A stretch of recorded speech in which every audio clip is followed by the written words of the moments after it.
Father's Day.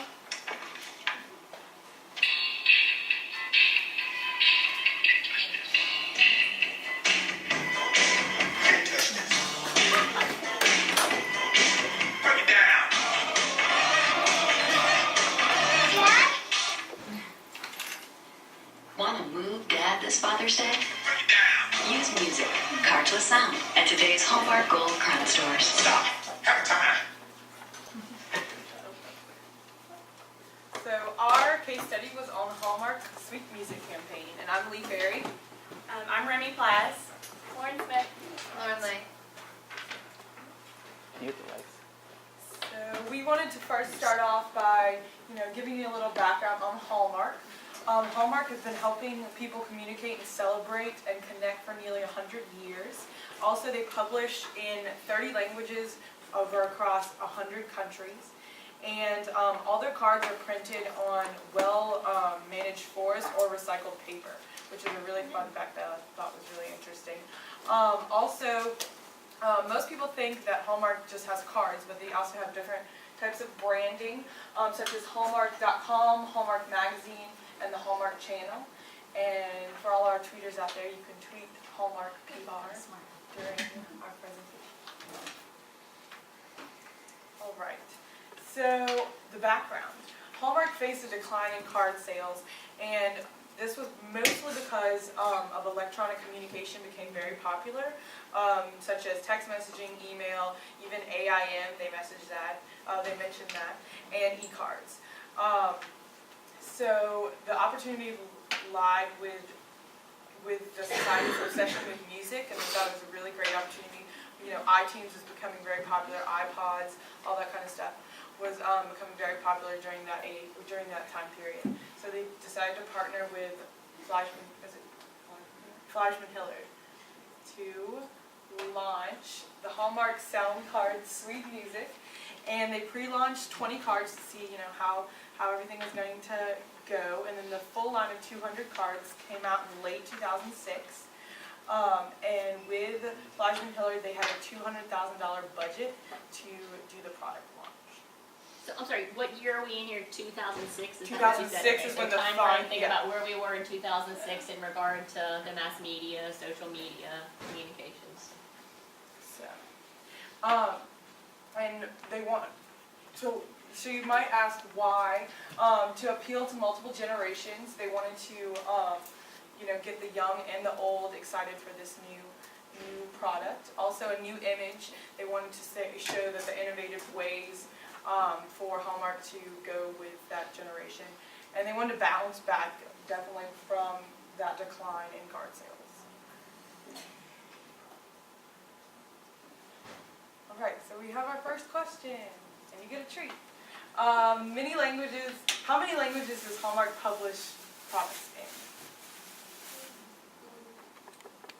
Anybody answer? If you get I mean, you get chocolate. More than 75. I mentioned it. Right. More than 30. Yeah. Yes. Get a Hallmark chocolate bar. Oh. Alright. Get all the sweets. And we have another question. What was the most likely reason why Hallmark had a decline in card sales?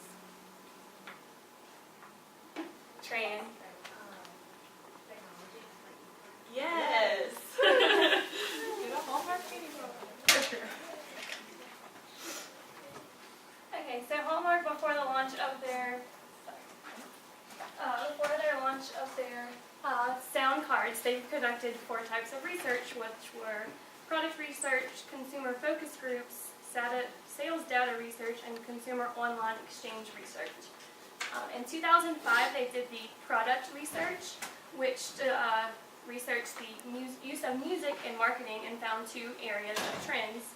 One was social expression and one was brand relevance. Social expression was found that using personal playlists or favorite songs to give as gifts were very popular, and then also brand relevance, which you could associate a brand with a specific song.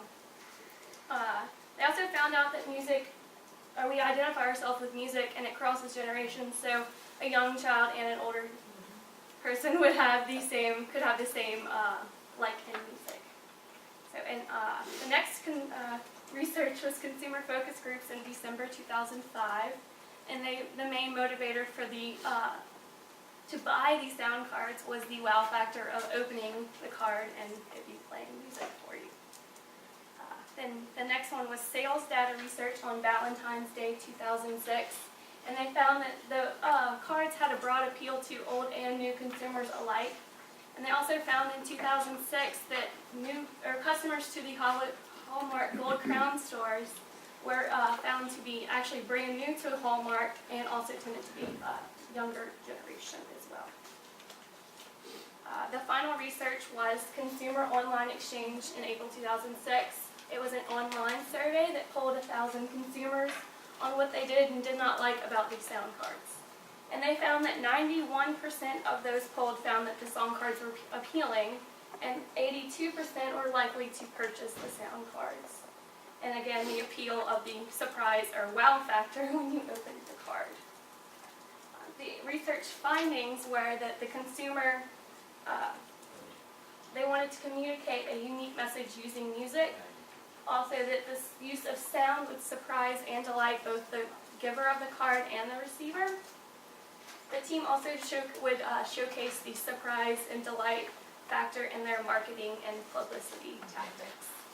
And these cards were hit with new and non-Hallmark consumers.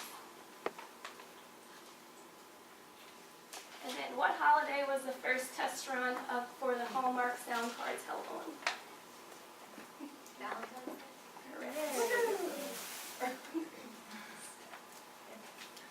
Okay, so the sound card campaign had two simple objectives. The first was to raise awareness of Hallmark's new sound cards, and that was their impact objective. And then the second objective, which was their output objective, was to increase sales by driving traffic to the Hallmark stores. They had to first decide their audience, and they determined that the best target audience for the campaign was going to be consumers who wanted a fun and unique way to enhance the experience of giving a greeting card. They agreed that the target audience would include both current and new consumers, and that it should target music and pop culture fans. The strategies created by Fleischman-Hillard were to create a sense of surprise and excitement that would generate new and old customers and would drive traffic to the stores and their websites and would just garner media attention.